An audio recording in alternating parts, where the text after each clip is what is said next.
Sa kabila ng hamon kay suspended Mayor Alice Guo, tuloy pa rin ang kanyang desisyong tumakbo sa darating na 2025 elections. Yan ang ulat ni Daniel Manalastas. Matapos ang panawagan ni Senator Sherwin Gatchalian na papilisin na ng Solicitor General ang kasong isasampa laban kay suspended Bamban Mayor Alice Guo.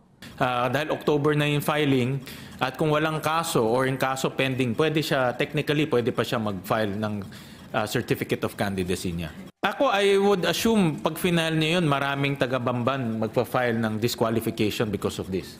No? Most likely makakalaban niya bilang alkalde.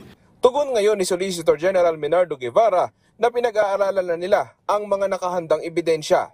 Nakatuon ang atensyon nila kung eligible ba ang subject na humawak ng posisyon sa gobyerno. At bukod sa Solgen, ang iba pang ahensya ng gobyerno maaari daw humawak din ng kaso.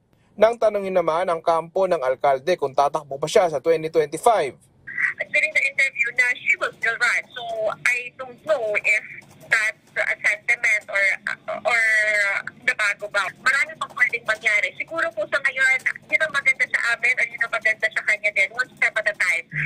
Right now, ang focus muna namin is the pending complaints sa Office of the Ombudsman, and then we will see.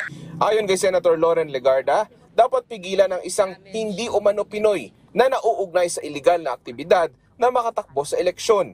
Dapat din daw masipa ito sa kanilang partido na Nationalist People's Coalition. I think she should be expelled. Una, bakit natanggap? We have no idea, right?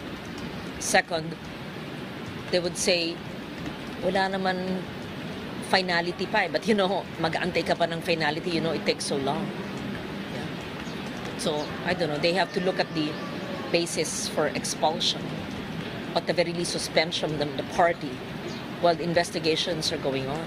Naghahain naman si Gatchalian ng isang resolusyon para paimbestigahan ang pagkakaroon ng mga peking birth certificate at umano'y pang-aabuso sa late birth registration system. Daniel Manalastas para sa Pambansang TV sa Bagong Pilipinas.